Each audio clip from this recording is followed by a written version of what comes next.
Welcome back to another explainer. Today, we're unpacking something absolutely ancient. But look, I want you to completely throw out the idea of a dusty, dry list of religious rules.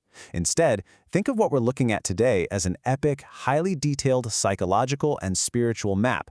We are unlocking the Sutra on the 10 stages of the Bodhisattva, which is really a masterclass in mapping human consciousness all the way to ultimate enlightenment.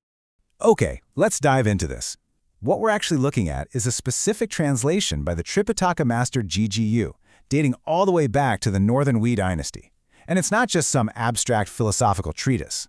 No, this is an authentic, perfectly preserved manual for ultimate spiritual transformation.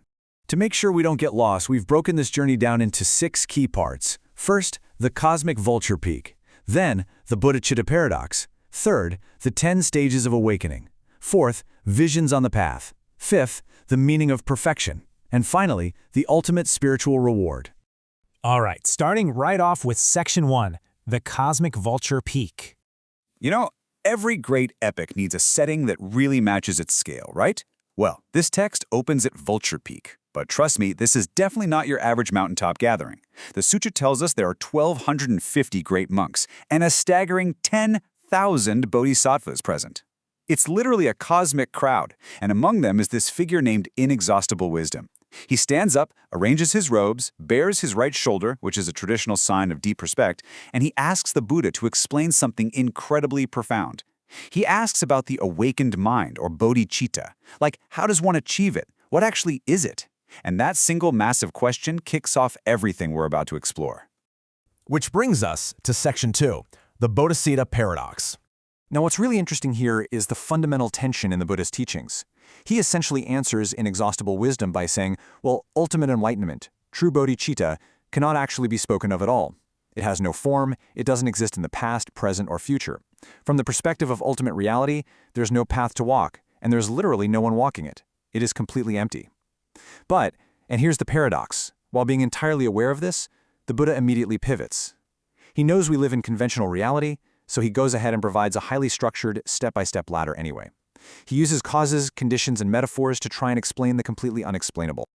Moving right along to Section 3, 10 stages of awakening. And this brilliantly illustrates the hero's journey that's built right into the sutra.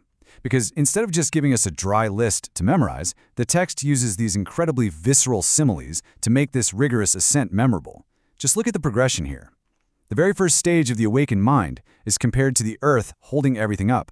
This is the absolute foundation of generosity. By stage 2, the mind becomes a lion king, fearless and grounded in morality. Stage 3, that's a strong man, embodying ultimate patience. Skip ahead a bit to stage 8, and the mind is compared to a clear, bright autumn moon, completely fulfilled in its vows. And then in stage 9, achieving spiritual power is compared to a poor man who suddenly discovers an inexhaustible treasure. You see, these aren't just pretty pictures. They're literal psychological blueprints. And you'll notice a pattern, right? All of this is governed by the number 10. This entire text has this flawless, almost fractal-like architecture to it. 10 stages of awakening, and then zooming in, within those stages, you'll find lists of 10 specific practices, 10 perfections, 10 deep meditations. It's just an incredibly meticulous, perfectly organized matrix of spiritual evolution, and is totally designed to leave no stone unturned in the human psyche. All right, Section 4, Visions on the Path. Let's move to and see how this builds with what the text calls auspicious omens, or jia rui in Chinese.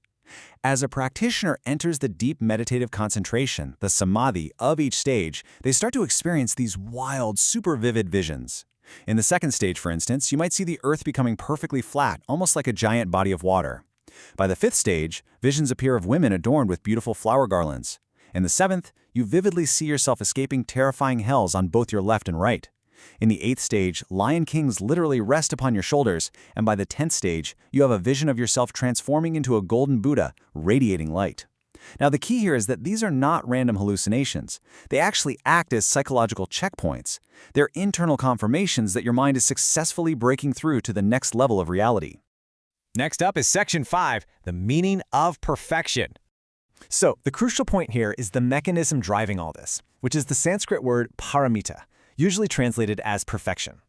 The sutra actually goes out of its way to define this for us. Perfection in this context doesn't just mean being a really good person or acting ethically. No, it means progress, complete satisfaction, and fundamentally non-attachment to phenomena. It's the act of opening endless Dharma treasures by transcending the self entirely. So you aren't just practicing generosity. You're practicing generosity while fully realizing that the giver, the gift, and the receiver are ultimately empty of independent existence. Kind of mind-blowing when you think about it. And these perfections literally stack and compound upon one another. You start with foundational steps like belief and compassion, which manifest as profound generosity. But as you climb the stages, this evolves into dispelling darkness through piercing wisdom. And finally, reaching the highest stages, perfection takes the form of skillful means. That's the dynamic, highly flexible ability to guide and save others based on exactly what they need in any given moment. Which brings us to our final part, Section 6, the ultimate spiritual reward. Now, you might be wondering, why should we care about this today, thousands of years later? Well, the Sutra makes a profound, honestly almost staggering promise. It says that anyone who hears this teaching, correctly remembers it, and holds it in their mind becomes what is called an irreversible bodhisattva, or avavartika. The big idea here is that simply engaging with this high-level map of consciousness actively transforms your mind. It shifts your perspective so deeply that you cross a threshold beyond the point of spiritual regression. Basically, you can't unsee the truth of reality once you've grasped it.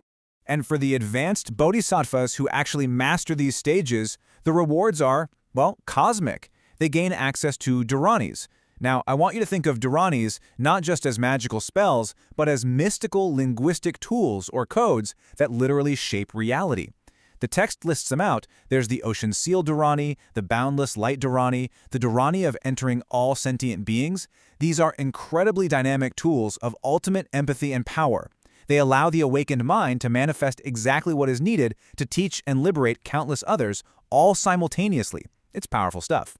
Before we wrap up, I just want to highlight a fantastic little Easter egg regarding our source material. This mind-bending ancient wisdom, these maps of consciousness, the paradoxes, the glowing visions, it's all instantly accessible to us on our screens today, entirely thanks to the meticulous preservation and digitization work of the C.B. Theta Foundation. They've essentially bridged the gap between the cosmic Vulture Peak and our modern digital world, which is just amazing.